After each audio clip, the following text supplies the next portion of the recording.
দিনাজপুর সদর উপজেলায় কালিমার পতাকা নিয়ে এক বিশাল শোভাযাত্রা ও মোটরসাইকেল র্যালি অনুষ্ঠিত হয়েছে। সোমবার বিকেল 4টায় ফুলবাড়ী বাস স্ট্যান্ডের দক্ষিণে অবস্থিত তৌফিউদ্দিন মেমোরিয়াল স্কুল প্রাঙ্গণে বিভিন্ন এলাকা থেকে আগত সর্বস্তরের মুসলিম তৌহিদি জনতা সমবেত হন।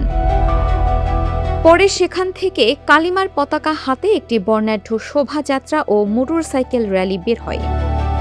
শোভাযাত্রাটি ফুলবাড়ী বাসস্ট্যান্ড, চক্ষু হাসপাতাল সংলগ্ন স্কুল মাঠ, পলিটেকনিক মোড়, সদর হাসপাতাল, লিলির মোড়, সরকারি কলেজ, লিচু চত্বর এবং হাজী দানেশ এলাকা হয়ে বাঁশের হাটে গিয়ে শেষ হয়।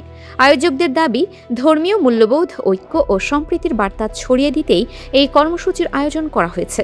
আমাদের ইসলামের সৌহার্দ্য, সম্প্রীতি এবং ইসলামী আদর্শ চর্চার এই কালেমা পতাকা র্যালি।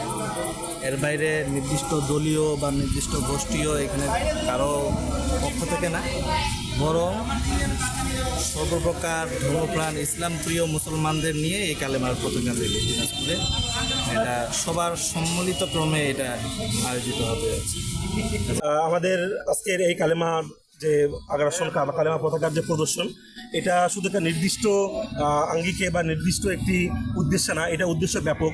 এই উদ্দেশ্য হলো কালেমার তাওহীদ, কালেমার যে বাণী, এই বাণীটা ব্যাপকভাবে মানুষের মধ্যে পৌঁছানো।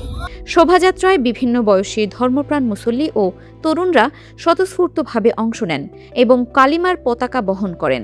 আজকে আমাদের এই বাইক শোডাউন র্যালি, এটার মূলত উদ্দেশ্য হলো আমাদের ইসলামকে মানুষের সামনে ফুটিয়ে তোলা, কালিমাকে মানুষের অন্তরের মধ্যে গেঁথে দেওয়া, এটা একটা উদ্দেশ্য।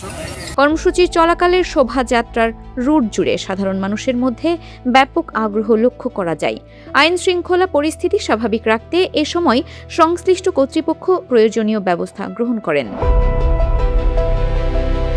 ফারহানা নিজাম, দিনাজপুর টিভি।